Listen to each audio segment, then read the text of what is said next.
Ulfhednar matchup.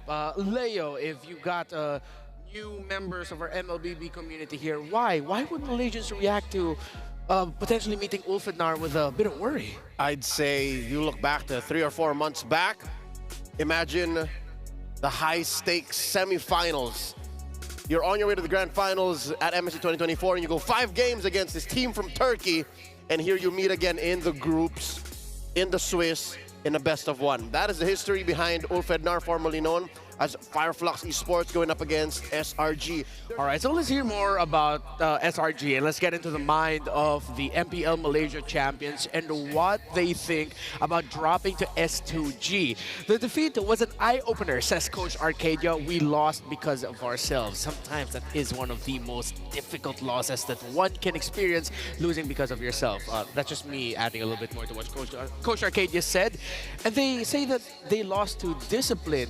Now, Gideon, I gotta ask you this. So I'm pretty sure you watched that SRG S2G game. Did you feel that, watching it from an outsider's perspective, that maybe discipline is the reason why they lost? I mean, discipline is a very large reason because, again, the question is, why are we fighting and when are we fighting? Those two things have a very deep correlation with each other, and I think that Coach Arcadia put it best. It is an eye-opening moment that, yes, you may be champions of MSC, but it doesn't mean you can stay as a champions coming into the M Series in a match with such high stakes against opponents with veterancy. Stay sharp. As a certified non-Malaysian and fan of SRG from outside the country, I can tell you that even in-game, they're very good at the comeback. A lot of their wins against Falcons AP Bren in the MSC 2024 Grand Finals were clear comebacks. A lot of their victories, even in the MPL MY playoffs, were comebacks. So they know how to control the game even when they're up against the ropes. They know how to control their box, play within it, and execute towards inevitability. That's one of their main strengths, and I think that's what Ulfhednar should watch out for.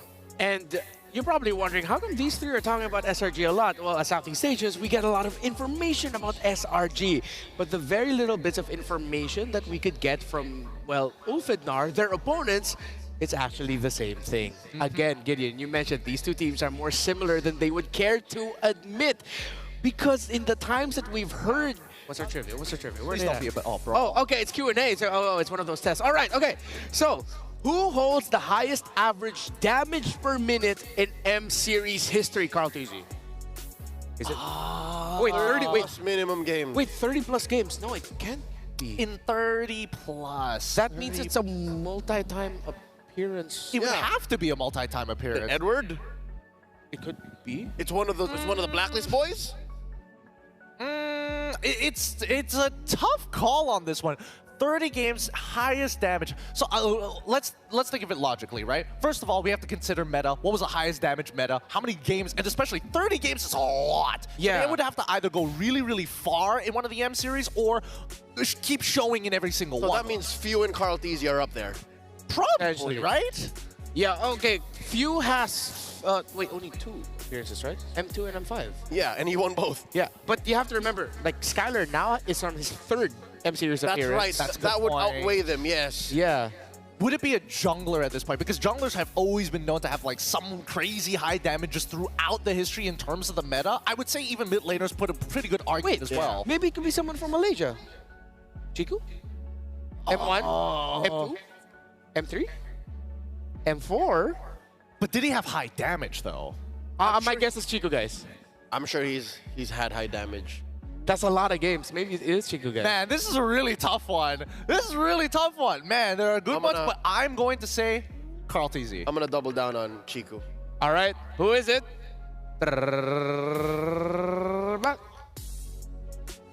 Oh, it's wow! Yo, that's actually so sick! Rosa's been here. Oh, wait, no. Okay, it's... M4, wait, 30 plus M5, games?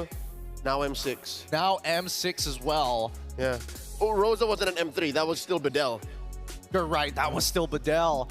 Oh, Alien my was there, goodness. but... They played that many games? Wait, how did... They've dealt that much damage is the question. No, Rosa's dealt that much damage?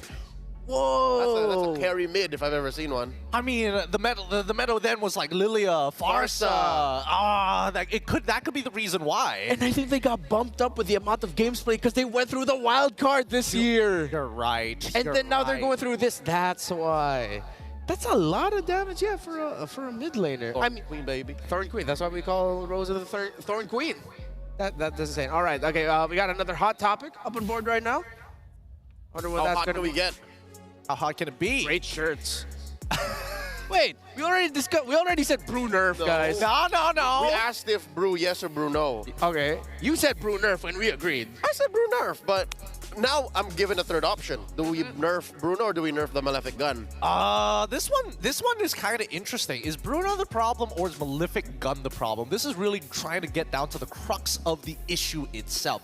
I would make an argument that the Bruno nerf probably is somewhat necessary because I feel like the Malefic gun was supplement to what he was already doing. Hey, brothers.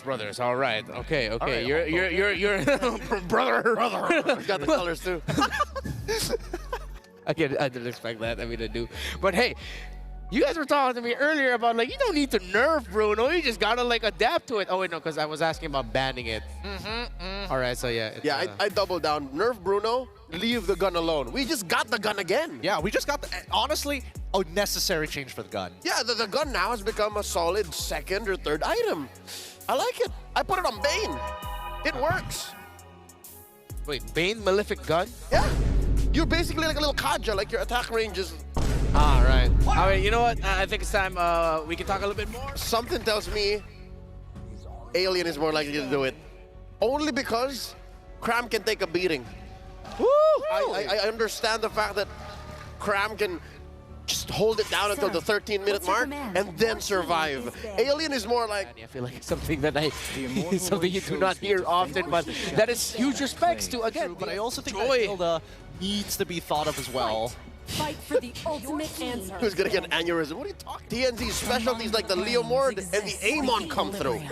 Ooh, that's a pretty interesting shout, but I think that Picked a lot in the Turkey Championship, and even during Embassy 2024, that if there's a joy in the side of SRG, that was one of the picks that led them to victory in Embassy 2024, their Exactly. flexibility on the Ruby. Let's see if that's... They're banning out the Aurora then, taking it away from Rosa, putting it into Stormy's hands. Your team Bruno Cho. And you hear the crowd roar pop up a little bit more often here. The Thorn Queen can lock in the pick right now, but there's the Hayabusa. One of the things that we theorized. And wait, I haven't seen you in a while, Harith. if it's Gato Kali, not even Gato Kali, even if an assassin shows up, right, it begs a lot of the questions. Actually struggle up against Loyi just a little bit. Just a little bit, but as long as you clear that wave and take minimal damage, usually it's all right. SRG, very smart plan. Choose and saying, we dare you to pick the Valentina. Because if they ban the Joy, they allow for that Nolan. Yeah. Either or. To say. That's Red 4. That's where SRG resumes the draft. Your team is picking. I mean, I'm waiting for the last two picks, but it should be okay. Oh, fool. Protect the jungler. Been 3 years now. Compensated Sutsujin's in your head. Last two picks. Oh yeah, it is Farsa. See? Coming into the Tigreal is already a problem. You don't have a guaranteed way of canceling out the Farsa by yourself, but they lock in the Frederick at the very end. Is the damage from the Giants from SRG gonna be enough though to take on Ulfhednar? That's a question that we are going to find out as we jump into the Land of Dawn. It's SRG and Ulfhednar in this best of one. Both teams still looking for that victory within the Swiss stage. We'll see if they're able to pull through. And this time around, too, quite a bit of contrast, you know, with the two lineups that we're looking at. Amount of, was it average damage? Highest average damage per minute In for 30 the M-Series whole games? MC. 30 plus. Wow. 30 plus. Not only that, but this is one of the signature heroes of Rosa. So, you know, gets the Farsa, so definitely going to be doing the damage here. And I think that's why a lot of us, whoa, TNT, whoa, taken. Goodbye, purple buff. Okay, so TNZ with a huge purple buff steal up against SRG. And right now, if you're Ulfhednar, you really want to capitalize on this. Again, you have a Harrod going up against a Bruno. Usually we don't see this, but Kenzie goes in with a wee shadow kill, gonna bring down Yumes. And a very aggressive TNZ. Hey, this is a Hayabusa that we're talking about, and obviously showing in this case TNZ, you know, 2 levels. level 6 already. 2 But levels. Sakai's, he doesn't care. He'll start up the turtle anyway and hold things together. It looks like they're going to take the calm and calculated approach. Okay, they want to go to force out Glorious Pathway onto the back line, onto Stormy, but look at the Infernal Pursuit coming in from Cram, wanting to Zora, but here comes Rosa though. Just trying to deal out the damage. Whoa. And Rosa's gonna get the turtle away from SRG. Another implosion play will pursue there as they bring down Stormy. Now Yums and Sakai has to walk away as Crab trying to soak up the damage and save. Apex! What a play! He just saved him. A sacrificial play for Crab. But again, there was no trade for SRG because Rosa with the feathered airstrike gets the turtle. Wow. And again, TenZ takes down Sakai's. You know what? Well, SRG gets a kill at least out of all that, but man, they lost so much. Ulfhednar is locked in. Oh, and they're not even done. They want to go for Yums once again. Oh. A Wiki Shadow kill paired up with the feathered airstrike. Rosa and TenZ making quick work of Yums. It all started there. The Quad Shadow entry, retribution coming in from TenZ, and again they want to go for that initiation as they force out Stormy's flicker out. So another huge, you know, the panel was mentioning a while ago, talking about the status of Ulfhednar, if they're still a dark horse. Looking at how they're playing right now, I'm pretty sure they are now officially contenders. Going up against a team like SRG, dominating in the early stages of the game, 3.7k gold lead, as Alien starts things off, trying to pull the turtle to their side. We're gonna go ahead and start things up. Again, advantage for Ulfhednar. Both gold laners still staying in their lane. It's gonna be a 4v4. Here comes the Glorious Pathway once again. They want to start things off, trying to zone out Sakai's here as Rosa hasn't casted yet his ultimate. Now 4,000 HP for this turtle. Yums goes in with a flicker, but he's gonna miss. TenZ goes in with a Wiki Shadow kill. It's gonna be Retribution battle, but Sakai gets the turtle. Now the counter attack coming in from Selangor Red Giant. They want to go for more. The target is Apex 47. Energy Eruption. Appraiser's Wrath might be enough to bring down, but Crab goes in with the Infernal Pursuit. The answer of the Giant. Yums, okay, he's gonna connect with the Way of the Dragon, but here comes Sunshine to bring him down. They're not even done. Crab goes in, takes down the Thorn Queen. Stormy will fall down in the hands of Sunshine, but Innocent answers right back with a volley shot. TenZ, Alien, trying to zone out SRG and stop the onslaught of SRG. Now we have a game on our hands as SRG rallies alongside the crowd here as they erupt. Man, what a turnaround. Sakai's had a chance to steal the second turtle away from Ulfhednar. Ulfhednar definitely got to stay in check here. You know, they're still technically, you know, at somewhat of an advantage, I guess you could say, until eventually Sakai's is even in levels or gets things even out. But look at the damage Innocent's even doing to Apex. With a Malefic gun, look at the, oh, Apex 47 goes in with an implosion, but he's gonna miss. He's gonna be taken down by Innocent. Here comes the Zapman Force for the Glorious Pathway. But the damage from SRG might just be enough, despite the Revitalize. A double kill for Innocent. SRG. You can hear the arena making noise. Because so far it looks like SRG is back to their championship form. We're now starting up the Lord here. Talk about a supporting team. If Sakai struggles, hey, the rest of the team rallies up. But despite all that, they have a 1.1k gold lead. Lord marching down bottom as Innocent will get a tier 2 turret up top. And here comes the clash. Sakai is right in the middle of everything. Will be taken down by a feathered airstrike coming in from Rosa.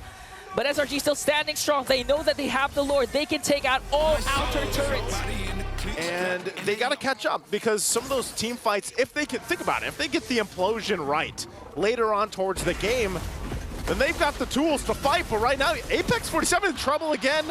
Uh-oh. Oh, Infernal Pursuit. Whoa. And Innocent delivering the final blow to bring down Apex 47. Rosa forced to use the feathered airstrike, but just look at the damage. It's almost non-existent. Crown just literally stood under the feathered airstrike, unbothered. Oh, man. But right now, SRG, even though the purple buff of TenZ is really viable for them to get, they're not going to commit anything because there's a major objective up for grabs right now. It's the Lord, the second Lord, and they're wanting to secure this safely. Okay, at this point, it's going to go for a reset or a soft one. They're going to start it up again. Ulfhednar, what are they going to do? Glorious Pathway, the implosion is there, and TenZ steals away the Lord from SRG. SRG is now mad. They want to go for the kill. Alien pops his Revitalize. The first man down is Apex 47. Yums with a beautiful kick, assisting them to the members of SRG to bring down TenZ. And Alien members of SRG are still here, but Ulfhednar, they got the Lord. They got the Lord, but look at this, SRG should be able to clear these out pretty well. Again, Innocent, untouched, unbothered. Here with the team, Rosa drops down the feathered airstrike. They'll hold on to the base turrets for now. Lord still being worked on. Those wings. Oh! By Rosa. Gets blasted out of the map. Wow. That's why Bruno wins. Get the Bruno plus the Malefic gun. The range, the damage is there, and on top of that, Apex 47, even if he has the flicker, he can't get to Innocent right now. Sunshine used to force to use the Salmon Force, but cannot get close enough to Innocent. Kenzie goes in with a weak shadow kill, but gets stunned out there. He has a quad shadow to go out. Expected. So SRG, they can actually make a play, a huge play right now. He'll make a play from it, but I don't know, man. Ulfhednar. Oh, here it is. Okay, here comes the energy eruption. Salmon Force is there, plus the Revitalize coming in from Ulfhednar, but SRG just dishing out the damage! Sunshine is gonna fall down! The next one is the Thorn Queen! Innocent working on Alien! Gets the double! TNZ, Apex 47 just left there for themselves! SRG has the minions, and they can end this right now! They're going to be pushing it in. Again, mid-turret, the focus right now for SRG. Look at the damage on Apex. Can't even face the front right now against the Bruno.